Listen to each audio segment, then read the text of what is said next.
Hi, Alan here, promising you a video eventually about Earl Nightingale. And what I'm going to do is I'm going to read half of it, the last half. Um, the first half just basically talks about a story of a young man growing up in a small town and going off to war and whatnot. And it narrows down to making a list at the end, the last 10 minutes of it. So I'm just going to briefly go over the 10 minutes of at the end, making the list of how a man should be aware that they can go where they want to go in their lives and not be accustomed to what's happening to all the people that are around them, meaning um, family and friends. They seem to all do the one thing in life. They go to work at the factory, they go to work wherever they go to work. And you can actually, if you see someone which you would deem being more successful, and you say, well, that's not my path, well, you can choose to have the difference between uh, the path that is of your group or um, an individual path. And this little note from Earl Nightingale, The Strangest Secret, is from 1956. And at that time, it outsold all non musical and non entertainment type recordings with no advertising whatsoever. It has been listened to by millions and millions of people. And I'll go ahead and start reading here. So, this is the first thing on the list that he ought to have on his checklist, this person, is the word goal. A person without a goal is like a ship without a rudder. They don't know where they are going. Then they belong to the 95% that is just living day by day, month after month, like a starfish or an amoeba. They need to know where they're going. Back in the early days of navigation, sailors used to see a strange sight in the Antarctica. They would see a giant iceberg towering high out of the sea, and it would be moving against the wind, and this, of course, would frighten the sailors whose ships were powered by the wind, until it was discovered, of course, only a fraction of the great bird was visible, and its huge, ponderous roots were caught in the great currents of the ocean, and it was borne purposely along its way, regardless of the winds and tides on the surface. Well, this is what a man needs. He needs big, deep roots in a mainstream of his own choosing. And then he'll move along his way regardless of the winds on the surface of his life or short-term expediency, and he'll get to where he's going. A second word on our checklist might be the word attitude. It's been called the most important word in any language in the world because it's our attitude toward our world, toward all the people in it, that will determine the world's attitude and all the people's attitude towards us. It's a simple thing. Most of us know it, but we tend to forget it. People will react to us according to our attitude, and our attitude is the greatest gift we can be given. You know, little creatures of the world were given a wonderful gift by Mother Nature called protective coloring, in which they can blend into their background without being seen. But man was not given this great gift because man was given an incalculable one. Only man has the godlike power to make his surroundings change to fit him, because his environment will change as he changes.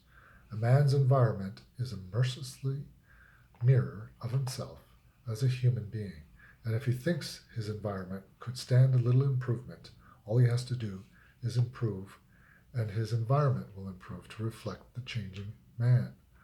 Third on the list would be the word think.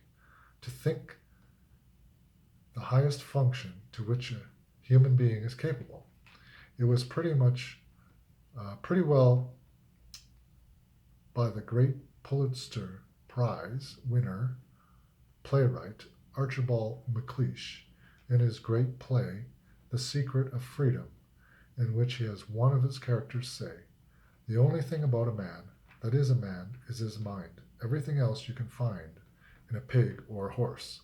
It's true. And so, if we are going to develop something, this is a good place to start. Think deliberately and with a purpose. Spend a little time each day before a blank sheet of paper with our goals, perhaps written at the top, and come up with some fresh, new, and exciting ideas. The next point on our checklist you might call the law of laws. That's what Emerson called it. The great old law of cause and effect, that our rewards in life will always be in exact proportion to our contribution, to our service. We all know this really well. We tell our children in Sunday school that if ye, as ye sow, so shall you reap.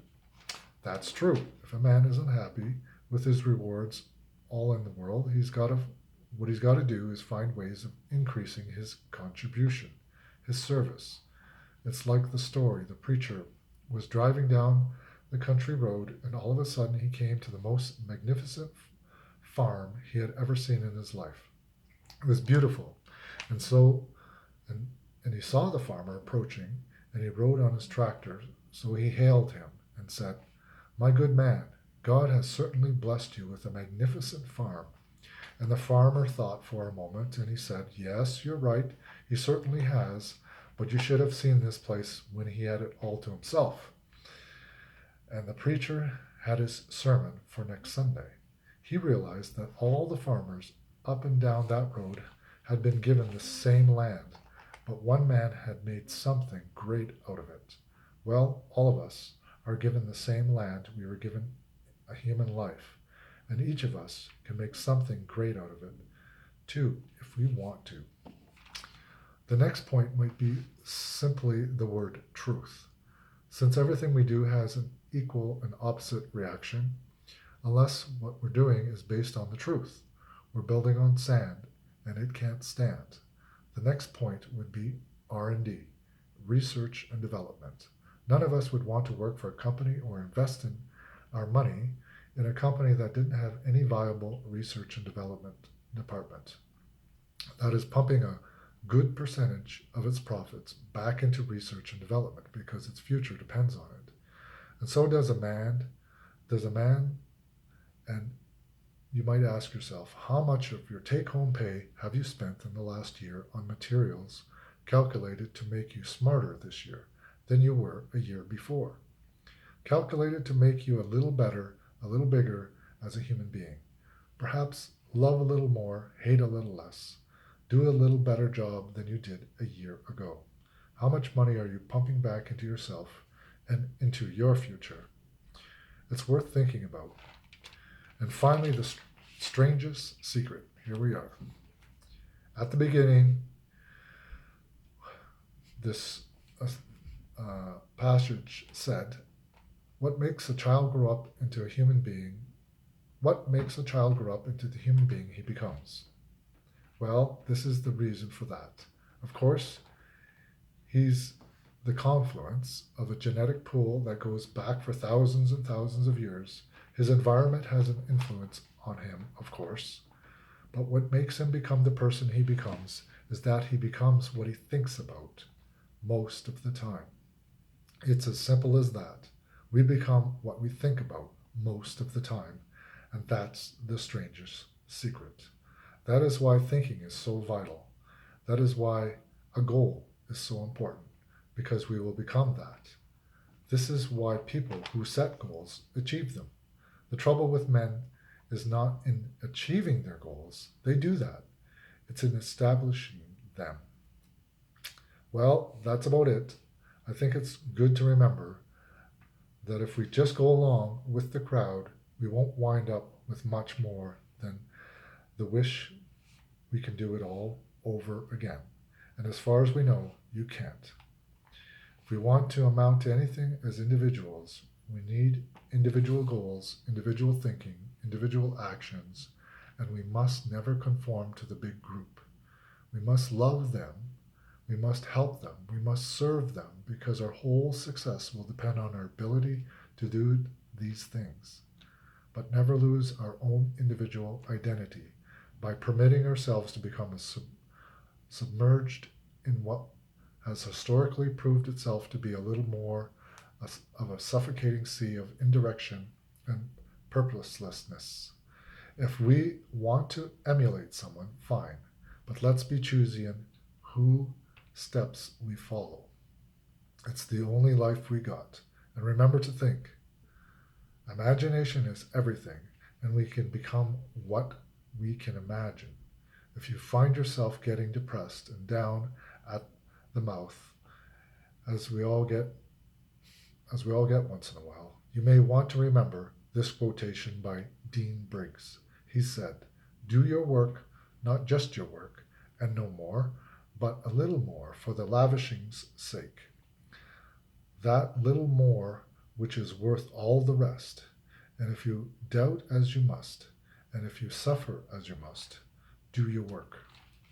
Put your heart into it, and the sky will clear.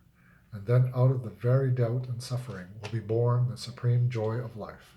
Believe it or not, in an age where we've come to nearly deify leisure time, we almost lost sight of the fact that virtually all of our satisfactions, rewards, will not come from our leisure, but from our work. And don't forget the strangest secret. We become what we think about." And that was listened to by millions and millions of people since 1956. And I'm just going to bring up one more thing, which is, we'll talk about this gentleman here, Napoleon Hill, in another video. But as you can see from the title, as he said, think and grow rich. So the ultimate word here being think. And that's kind of tied into this reading that I just did. And what I find really interesting is that reading blends with all of the teachings of almost all of the leaders that I've listened to. I've listened to probably a dozen of them. And even the newest, greatest, latest edge of all of these leaders talk about the exact same thing that I just read. There's no difference. So what that tells me is the fundamentals, the philosophies never change. Hope you have a good night, and thanks for listening. Bye for now.